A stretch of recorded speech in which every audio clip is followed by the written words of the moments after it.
मेरे साथ वंश महाजन हैं, एस फेंसर हैं जम्मू के और कई सारे बड़े इवेंट्स में इन्होंने पार्टिसिपेट किया, जम्मू कश्मीर को रिप्रेजेंट किया है। वंश, जो नई स्पोर्ट्स पॉलिसी आई है, मतलब इसमें तब्दीली की गई है और खिलाड़ियों को आगे गेस्टेड पोस्ट भी मिल सकती है उनकी परफॉर्मेंस के ऊपर, और गवर्नमेंट जॉब तो श्योर हो गई है। कितना लाइक बूस्ट मिलेगा और एक फोकस क्लियर होगा गेम्स को लेकर सरकार की इस नीति के आने के बाद? Thank you so much. Firstly मैं गवर्नर साहब जी का शुक्रिया करता हूँ एंड एंटायर कमेटी का जिन्होंने हमारे एसआर पे वर्क किया था। एंड साथ में मैं अपने राशिद सर का थैंकफुल करता हूँ कि इनका बहुत बिगेस्ट रोल था हमारे लिए भी एंड एंटायर डिफरेंट जो गेम के प्लेयर्स हैं उनके लिए भी। एंड इस चीज़ के आने से काफ़ी प्लेयर्स नेशनल लेवल के और इंटरनेशनल लेवल के काफ़ी बूस्ट हुए हैं, काफ़ी खुश हैं इस चीज़ के एसआर आने से हमारे पे। जो बाहर स्टार्टिंग में सबको पता होता था कि दूसरी स्टेट में ये चीज़ मिल रहा है एक प्लेयर को नेशनल लेवल पे और इंटरनेशनल पे, जिससे प्लेयर का एक बूस्ट होता था परफॉर्म करने के लिए। तो अब वो चीज़ हमारी स्टेट में भी यूटी में भी आ चुकी हुई है, तो काफ़ी लोग खुश हैं इस चीज़ से। एंड सेकंड थिंग, मैं ये चीज़ कहता हूँ कि मोस्टली मुझे ऐसा लगता है कि जो पेरेंट्स होंगे वो भी अब काफ़ी सीरियस लेंगे इस किसी भी गेम को, क्योंकि अवेयरनेस काफ़ी ज़्यादा आ चुकी है। आज से हम 10 ईयर्स पहले चले जाओ तो इतनी अवेयरनेस नहीं थी हमारे इधर स्पोर्ट्स की। तो अब काफ़ी ज़्यादा अवेयरनेस हो चुकी है पेरेंट्स को भी, वो भी अब हमारे अपने बच्चों को एक फोकस से एक गोल के हिसाब से लेके चलेंगे कि नेशनल लेवल पे और इंटरनेशनल पे वो भी अच्छे से परफॉर्म करे और क्या अपना क्या यूटी और इंटरनेशनल पे भी मेडल लेके आ सके। तो सिर्फ ये चीज़ नहीं है कि इंसान पॉलिसी के हिसाब से ही खेलना है।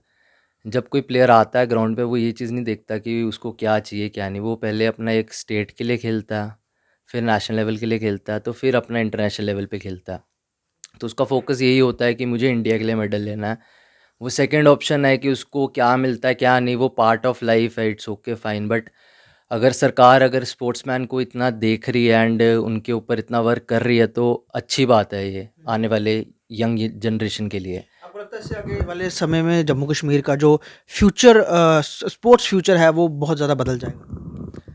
हाँ जी सर, काफ़ी ज़्यादा अच्छा हो जाएगा आने वाले टाइम का फ्यूचर, जो यंग जनरेशन आएगी हर स्पोर्ट्स में जब आएगी। एंड सेकेंडली मैं ये चीज़ कहता हूँ कि इस चीज़ से ना हर एक प्लेयर में ना अब एक जुनून आ जाएगा कि वो अपने लाइन को बिल्कुल क्लियर हो जाएगा कि हाँ he has to achieve. And काफ़ी ज़्यादा चीज़ें अब मिलना शुरू हो चुकी हुई हैं एक प्लेयर को। एंड सेकेंडली मैं ये चीज़ कहना चाहता हूँ, आज मैं जिस लेवल पे हूँ ना, मैं अपने राशिद भैया की वजह से एंड अपने छोटू लाल सर की वजह से यहाँ पे हूँ।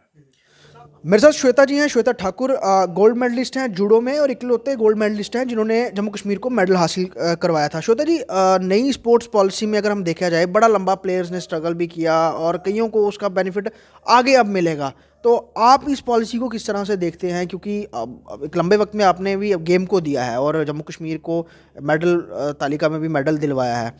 क्या कहेंगे इसको लेकर, अब जो इस पॉलिसी आई है स्पोर्ट्स? जी, मैं ये कहना चाहूँगी कि बहुत अच्छा इनिशिएट लिया गवर्नमेंट ने, और मैं तहे दिल से lieutenant governor sir Manoj Sinha sir ji को थैंक यू करना चाहूँगी। फ़ारूक खान जी को, आलोक कुमार जी को, हमारी सेक्रेटरी मैम को हम थैंक यू कहना चाहेंगे कि इतनी अच्छी उन्होंने करियर ओरिएंटेड हमारे लिए एक पॉलिसी लाई और बच्चों के करियर को एक लाइवलीहुड देते हुए एक उनको आश्वासन दिया कि अब उनको हर साल नौकरियाँ मिलेगी, जो 7 से 8 साल लिए गए अब ऐसा नहीं होगा। और फ़ारूक खान जी ने जब ये कहा था कि अब ये हर साल मार्च से पहले ही हर साल ये आपका जॉब्स का जो होगा ये क्लियर हो जाएगा स्पोर्ट्स कोटे में, तो ये एक बहुत अच्छी बात है। और इसमें जितनी भी हमारी गेम्स है और वो सभी इवेंट्स जो है, मेजर इवेंट्स जो है, वो सारे कवर किए गए हैं। और इसमें सबसे अच्छी बात ये है कि 5 गेस्टेड हर साल और 25 नॉन गेस्टेड इसमें रखी गई है, जिसमें आपका हर तरह से सारी गेम्स और सारे मेजर इवेंट्स हो जाएंगे। और इसमें फ्रॉड का कोई भी स्कोप नहीं रखा गया सरकार की तरफ से, क्योंकि इसमें क्लियर कट जो है वो स्कोरिंग दे दी गई है। हर एक इवेंट की, हर एक पार्टिसिपेशन की एक स्कोरिंग दे दी गई है। जो स्कोरिंग को क्लियर करेगा वो उस जॉब के लिए क्वालिफाई हो जाएगा। आपने लंबा वक्त अपनी गेम में दिया है और अभी जैसे कि आप गवर्नमेंट जॉब भी कर रहे हैं, तो अगर ये पॉलिसी के तहत अगर आपको स्पोर्ट्स कोटे में ही नौकरी मिली होती, आपको गेम नहीं छोड़नी पड़ती, तो कहीं ना कहीं आपने कॉम्प्रोमाइज़ आपको करना पड़ा, अपनी गेम को छोड़ना पड़ा नौकरी को लेने के लिए? हाँ बिल्कुल, मैं अपनी पीक पे थी। 2015 मैंने वर्ल्ड यूनिवर्सिटी गेम्स खेली, उसके बाद मैंने एशियन गेम्स के इंडिया कैंप अटेंड किए और भी बहुत सारे इंडिया कैंप अटेंड किए। बट मेरे फादर साहब की 2008 में डेथ हो गई थी, तो उसके बाद मुझे बहुत स्ट्रगल करना पड़ा फाइनेंशियली। तो पैसे की बहुत प्रॉब्लम थी, तो मुझे फिर स्पोर्ट्स 2015 से जब हमारा यहाँ पे वैकेंसी क्रिएट नहीं हुई, समहाउ जो भी इश्यूज़ रहे, तो फिर मैंने अपना जो गेम करियर था उसको छोड़ते हुए मैंने एकेडमिक्स की तरफ रुख कर लिया। और फिर मैंने JKSSB के थ्रू फिर मैंने अपनी जॉब ली गवर्नमेंट मेडिकल कॉलेज में असिस्टेंट स्पोर्ट्स ऑफिसर के तहत लेवल 6 पे, और वहाँ पे भी मैंने ओपन मेरिट में टॉप किया। तो मैं ये भी कहना चाहूँगी कि एक स्पोर्ट्स प्लेयर एक बहुत अच्छा है, ऐसा कहा जाता है कि वो पढ़ने में अच्छा नहीं होता, वो पढ़ने में बहुत अच्छा होता है, पर हम कहीं ना कहीं अपनी पढ़ाई छोड़ देते हैं क्योंकि स्पोर्ट्स को हम प्रेफरेंस देते हैं, प्रियोरिटी देते हैं। तो फिर जब वहाँ से जो जॉब का स्कोप ख़त्म हो गया, तो हमने फिर जॉब को अपनी स्टडीज़ को प्रायोरिटी दी, और फिर वहाँ पे भी मैंने अपना नाम रोशन किया। मतलब अपनी गेम छोड़नी पड़ी। एक ड्रीम होता है कि जिस गेम में हम खेल रहे हैं उसी में हम हमारा एक पूरा जीवन है वो चलता रहे। फाइनेंशियल सपोर्ट नहीं था ना, कोई फादर साहब नहीं थे, मदर हाउसवाइफ थी, तो एक फाइनेंशियल सपोर्ट बहुत ज़रूरी था, तो उस करके स्पोर्ट्स पॉलिसी आने पे अब आपको भी आप भी इसका बेनिफिट लेंगे, आप भी इसमें क्योंकि फॉल करते ही हैं। बिल्कुल मैं इसमें फॉल करती हूँ, और मैं तभी सबको थैंक यू कहना चाहती हूँ, सारी कमेटी मेंबर को थैंक यू करना चाहती हूँ जो इसमें इन्वॉल्व है, और अपने पेरेंट्स का बहुत थैंक यू करना चाहती हूँ। उन्होंने मुझे कभी भी गेम छोड़ने के लिए नहीं कहा, उन्होंने हमेशा मुझे पुश किया। मेरे फादर साहब जब थे उन्होंने मुझे तब भी बड़ा पुश किया गेम के लिए। अनफॉर्चुनेटली 2008 में हमने उनको खो दिया, पर अब मैं यही चाहती हूँ कि ये जो पॉलिसी है ये यूथ को इतना इनकरेज करेगा। जो यूथ ये सोच रहा था, जो हमारे जूनियर थे जो गेम छोड़ चुके थे, उन्होंने कम बैक कर चुकी है इस पॉलिसी के बाद, और अब वो दिन रात मेहनत कर रहे हैं, और अब उनके कॉल्स हमें आ रहे हैं, वो हमें कॉन्ग्रेचुलेट करते हैं, और वो बहुत ज़्यादा बूस्ट हो चुकी है। और फिर से अब JNK का स्पोर्ट्स में इतना नाम होगा कि मैं इस पॉलिसी के बाद आपको एश्योर कर सकती हूँ कि इवन कि हम ओलंपिक में मेडल के लिए JNK की तरफ से सोच सकते हैं।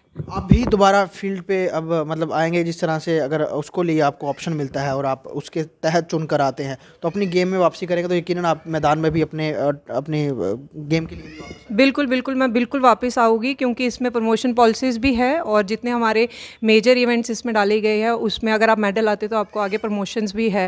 तो जैसे ही हमारी ये अपॉइंटमेंट्स क्लियर होती है उसके बाद मैं ज़रूर अपना वापस कम बैक करूँगी, और मैं अपनी स्टेट को और अपने देश को मतलब एश्योर करती हूँ कि मैं फिर से मेडल लाऊंगी जिस तरह पहले लाए थे, क्योंकि मैं इकलौती प्लेयर हूँ अभी तक JNK में जिसने आज तक गोल्ड ही नहीं लाया है किसी ने, ना लड़कों में ना लड़कियों में। तो ये एक जब चुनौती यहाँ ख़त्म कर दी गई, फिर वर्ल्ड यूनिवर्सिटी गेम्स खेली, फिर आगे इंडिया गेम्स इतने अटेंड किए, तो अब मैं श्योर करती हूँ कि अगर ये पॉलिसी होती है प्रमोशन के लिए, बिल्कुल मैं यकीनन देश का नाम रोशन करूँगी। मेरे साथ पंकज मल्होत्रा हैं, खो खो के सीनियर प्लेयर हैं। पंकज जी, जिस तरह से नई स्पोर्ट्स पॉलिसी आई है उसको लेकर बड़ा इंतज़ार भी खिलाड़ियों ने किया, और अब इसके आने के बाद यकीनन खिलाड़ियों के आगे जो भविष्य है वो सिक्योर भी होगा और खेलों में भी बने रहेंगे। कितनी तब्दीली आएगी आपके मुताबिक पूरे स्पोर्ट्स में? स्पोर्ट्स इंफ्रास्ट्रक्चर की बढ़ावा हो रहा है, स्पोर्ट्स खिलाड़ियों के लिए कितना महत्वपूर्ण है ये पूरा? ये सबसे इम्पॉर्टेंट थिंग गवर्नमेंट ने की है, जिसकी रिक्वायरमेंट थी काफ़ी 10 सालों से, मोस्टली मैं आई थिंक 2014 से इस पे चल रहा था, तो आज 2022 हो गया है। तो 8 सालों से जो स्पोर्ट्समैन है जिसने इंटरनेशनल लेवल पे मेडल लिए हुए हैं, स्टेट का नाम पूरे वर्ल्ड में किया हुआ है पॉपुलर, तो उसको इस चीज़ की ज़रूरत है। अगर उसको ये चीज़ नहीं दी गई तो वो स्पोर्ट्स से हट जाएगा, और हमारे आने वाली जनरेशन उसको, जिसको अपना एक मॉरल बना रहे हैं, आने वाला स्टार सोच रहे हैं, ये हमारा स्टार है प्लेयर का, अगर उसको जॉब फैसिलिटी या ये पॉलिसी नहीं प्रोवाइड की गई तो ये सब खत्म हो जाएगा स्पोर्ट्स। ये जो बच्चे आप देख रहे हैं प्रैक्टिस कर रहे हैं, ये इसलिए बैठे हैं कि इनका कैरियर भी यहाँ पे बने, ये भी कुछ अच्छे प्लेयर बने। तो अगर इसके लिए ये चीज़ बहुत इंपॉर्टेंट है कि स्पोर्ट्स पॉलिसी जो इन्होंने इम्प्लीमेंट की है हमारी गवर्नमेंट ने, ये बहुत ही अच्छा स्टेप है, और ये हमारे स्पोर्ट्स को ऊपर उठाएगा, वर्ल्ड लेवल पे लेके जाएगा। आप भी बच्चों को यहाँ पे प्रैक्टिस भी करवाते हैं क्योंकि आप सीनियर खिलाड़ी हैं, तो बड़े सारे पेरेंट्स भी आते होंगे, तो वो भी बोलते होंगे कि बच्चों को चलिए अभी यंग एज में तो उनको गेम्स में इसलिए डाला जाता है ताकि वो फिटनेस उनकी बनी रहे, फिट रहें, और उसके बाद उनके पढ़ाई भी साथ साथ में चलती रहे। लेकिन अब स्पोर्ट्स को लेकर भी ये होगा कि श्योर हो गए हैं कि अगर बच्चे अच्छा परफॉर्म करेंगे नेशनल में, इंटरनेशनल में, तो जॉब पक्की है। इसको लेकर पेरेंट्स का किस तरह का रुझान देखने को मिला? बिल्कुल, आप देखिए जैसे ये हरियाणा हो गया आपका, हरियाणा, पंजाब, ये जो बड़ी बड़ी हमारी स्टेट्स हैं, ये स्पोर्ट्समैन के लिए एक अलग से लाइन प्रोवाइड करती हैं, इनको स्पेशल जॉब दी जाती है, इनको एक अच्छे लेवल पे रखा जाता है, जिससे वहाँ के जो प्लेयर्स हैं, आप देखिए हरियाणा का जो है वर्ल्ड लेवल पे कितना अच्छा परफॉर्मेंस है। उसका रीज़न क्या है कि वहाँ की गवर्नमेंट उनको पूरा सपोर्ट कर रही है, वहाँ के जितने भी मिनिस्टर्स हैं वो स्पोर्ट्समैन के बारे में सोचते हैं, और हमारा जम्मू कश्मीर इस चीज़ में पीछे है। हमारे जो जम्मू कश्मीर की जो अभी तक हमें फैसिलिटीज़ मिलनी चाहिए थी गवर्नमेंट की तरफ से, वो अभी तक नहीं मिली है। देखिए मैं अपनी एग्जांपल देके बता रहा हूँ आपको कि मैं 2003 से खेल रहा हूँ, अभी तक मुझे जॉब नहीं मिली है जो मुझे मिलनी चाहिए थी। तो मेरे लेवल के प्लेयर हैं बाहर के, हरियाणा वगैरह के, वो कहाँ से कहाँ पहुँच चुके हैं इस डेट में, और हम अभी तक फाइट कर रहे हैं।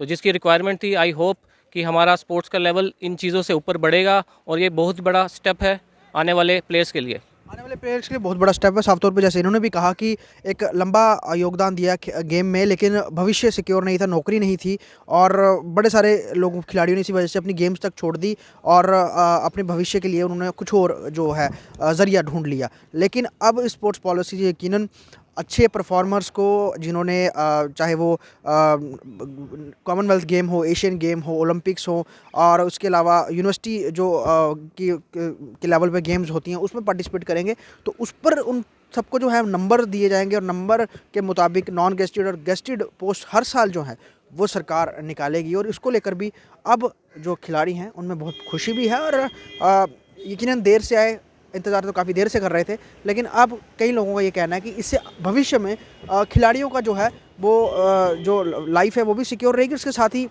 और उनका जो एक बाकी बच्चों युवाओं का जो स्पोर्ट्स के प्रति नज़रिया है वो भी यकीनन बदलेगा। वीडियो जर्नलिस्ट शर्मा के साथ ख्वाहिश पटेल, स्टेट टाइम्स, जम्मू।